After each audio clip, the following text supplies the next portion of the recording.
Sensibiliser, informer, témoigner, ce sont les grandes missions que se sont fixées les membres de l'association pour le devoir de mémoire. Anciens déportés, fils de déportés, ils souhaitent que les jeunes générations prennent conscience des horreurs commises pendant la Seconde Guerre mondiale par l'Allemagne nazie. Pour cela, ils se rendent fréquemment dans les établissements scolaires et organisent des expositions comme celle qui se tient actuellement à l'Auditorium Régnier 3. Cette exposition va se tenir en 2 temps.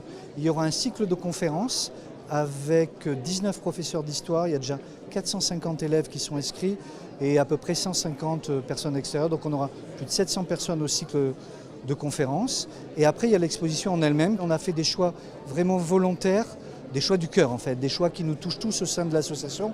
Et en fait, on a tenu à mettre en exergue certains aspects pas forcément connus de la part des gens, comme par exemple le rôle de Joséphine Baker, le rôle du clergé. On a à peu près une quarantaine de contributeurs, mais nous avons aussi les archives du Palais Princier. Je ne sais pas si vous avez pu voir, mais nous avons une très belle Jeep.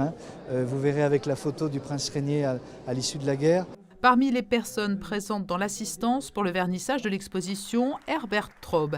Il a connu la guerre, il a été déporté et régulièrement, il intervient auprès des enfants et du grand public pour que l'on n'oublie pas cette sombre période de l'histoire. Pour nous, évidemment, nous les anciens, nous sommes très peu nombreux maintenant. Pour nous, nous pratiquons le devoir de mémoire. Pourquoi? Justement pour que des événements comme celui-ci puissent avoir lieu, pour que les jeunes d'aujourd'hui, et les moins jeunes aussi, n'oublient pas ce qui s'est passé dans le temps. Nous pensons qu'il est indispensable et il est utile que les jeunes d'aujourd'hui voient ça, qu'on leur explique ce qui s'est passé pour que ça ne se reproduise plus jamais.